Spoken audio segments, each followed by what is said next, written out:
Hey everybody, it's Shamika. Thank you guys for tuning in. Please like, subscribe, and share my videos. I appreciate your support. So this video is for all of my veterans that are locked up. And y'all probably did not know that this program actually existed. But if you are a veteran and you are receiving disability, first of all, congratulations. But did you know that if you are a veteran and you, by chance, happen to get locked up, go to jail, go to prison, for more than 60 days for a felony, okay, it has to be a felony, that the VA will reduce your disability down to about 20%. Okay, no matter what your disability rating is, you will be brought down to 20% because they don't believe in having the government pay you or pay to take care of you with tax dollars and then giving you the VA benefits. So they don't do the double dipping, right? Now, if you receive 10% disability, they will only drop your benefits by half. So you would be getting paid 5% versus and I don't even want to say 5%. You will basically be getting 50% of whatever your 10% benefits are, okay? Now, if you're in jail or prison for a misdemeanor and you're in there for more than 60 days, it doesn't matter. You still get your benefits. This only counts if you have a felony, all right?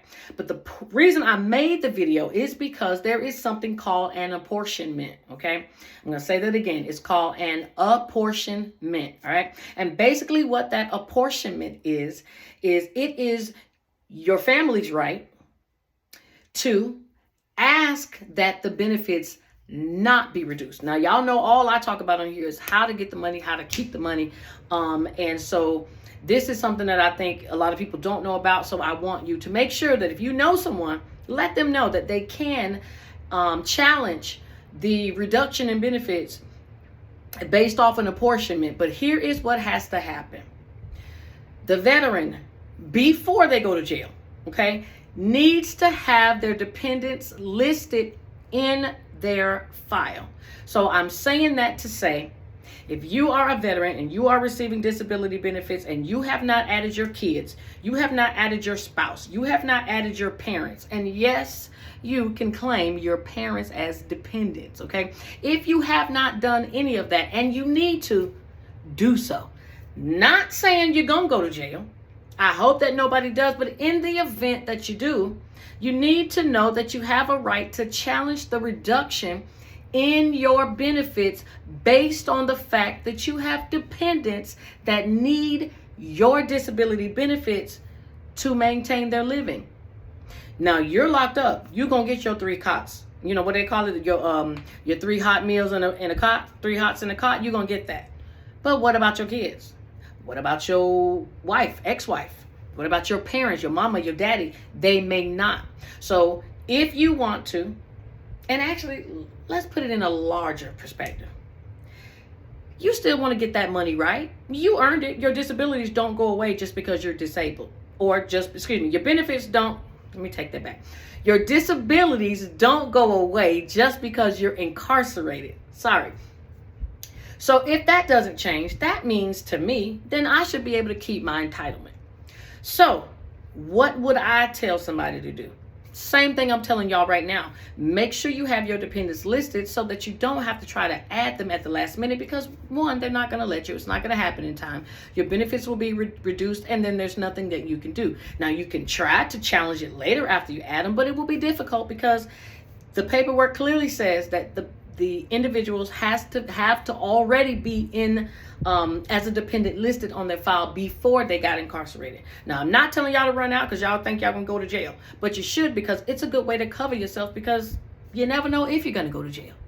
You know, who wakes up and go, I think I'll go to jail today? Nobody, okay? So this is all about preparation and preparing just for the just in cases. And why would you not want the additional money that you should be receiving for your spouse, your kids, or having your parents as dependents, and instead of letting, having the government keep it? It's yours. So you should put it on paper and so that you can get your money. Okay. So again, all you got to do to claim that apportionment, there is an actual form that you can file that will tell the VA that you do not want to reduce the benefits and that you want whatever eligible individual that you have as a dependent to receive the money, although you are incarcerated.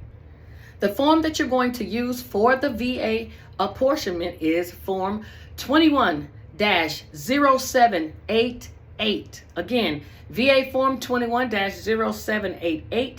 That is the VA apportionment request form. They're going to ask for income information, your information, the veteran's information, and that is how they're going to make their determination to give you your money. Okay? So please don't sleep on yourself, don't sleep on your money, and don't sleep on your situation. If you have dependents and you have not added them, this should be more than enough reason to give you the oomph that you need to go and get it, because, well, nobody knows what's going to happen tomorrow.